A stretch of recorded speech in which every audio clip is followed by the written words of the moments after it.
بچه‌ها یه انرژی خوانی با تاروت ببینیم که تاروت بهت چه خبرهایی داره یا چه نکته‌هایی رو بهت میگه راجع به فردی که متولد فروردین مرداد آذر ماهی هستش، راجع به قانون و راجع به انرژی داره بهت میگه که پیشرفت داری. قانون باعث پیشرفتت میشه. فروردین مرداد آذر ماهی به سمتت میاد. فروردین مرداد آذر ماهی برات پر انرژی هست، باعث بهتر شدن، باعث پیشرفتت میشه.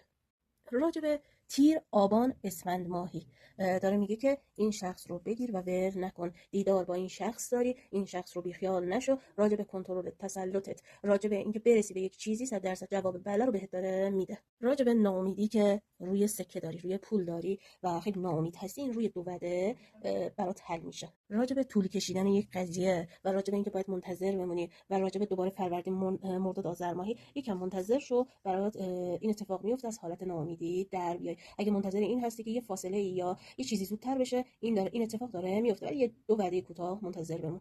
راجع به رفاقت، راجع به دوستی، راجع به شروع جدید، راجع به بچه، راجع به فرد جدید، راجع به امور جنسی، راجع به رشد و توسعه برات انرژی های خیلی خوبی رو دارم میبینم و روی خیلی زود به اون رشد، به اون توسعه، به اون بچه، به اون انرژی، به اون رابطه خواهی رسید، چون مورد توجه هستی و از بابت چیزهایی که گفته شد بهت میتونم بگم که صد هستی، عالی هستی.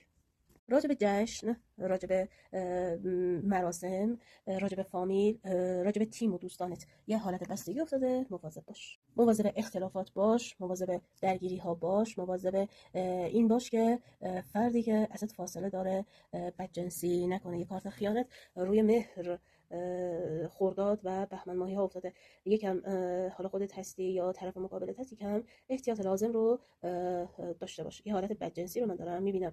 مواظب باش که پولی رو هدر ندی یا راجع به پولی توضیحی ندی. در رابطه با یک کودک اوضاع رو بسنج. در رابطه با کارت اوضاع رو بسنج. بهتره که فاصله بگیری، بهتره که قبول نکنی، بهتره که دور بشی.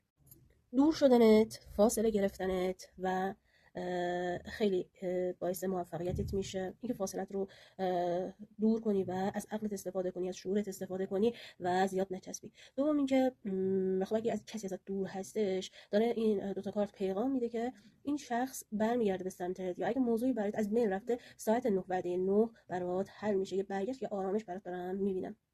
در رابطه با امور قانونی، در رابطه با رقیب، در رابطه با مزاحم، در رابطه با مشکلات قانونی، در رابطه با موضوعی که دلت ازش شکسته، توی ناراحتی هستی، توی بحران هستی و نمیدونی که قانون چیکار میکنه، نمیدونی این کارو انجام بدی یا ندی، نمیدونی با رقیب چیکار کنی، نمیدونی که مزاحم رو چجوری باید از جلوی راهت برداری، اینو برات آورده که حتما برات حل میشه. یکم صبور باش. حالت ترس و استرس، حالت دعایی روی تلفن، روی مسیر، روی پیشنهاد، نکنه نیاد، نکنه زنگ نزنه، نکنه نشه، نکنه جلو نره، نکنه پیشرفت نکنم. حالت ترس، استرس، حالت دعایی ممکنه با تلفنی تهدید بشی یا ممکنه تهدید برات بیارن و خالد بهت میگه که فاصله بگیر و زیاد جدی نگیر و اهمیت نده.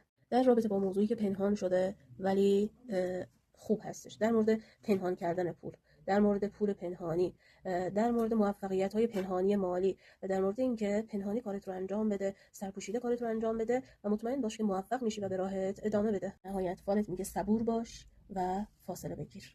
صبرت رو میبینم که نتیجه میده و فاصله گرفتنت رو میبینم که کارساز هستش برات.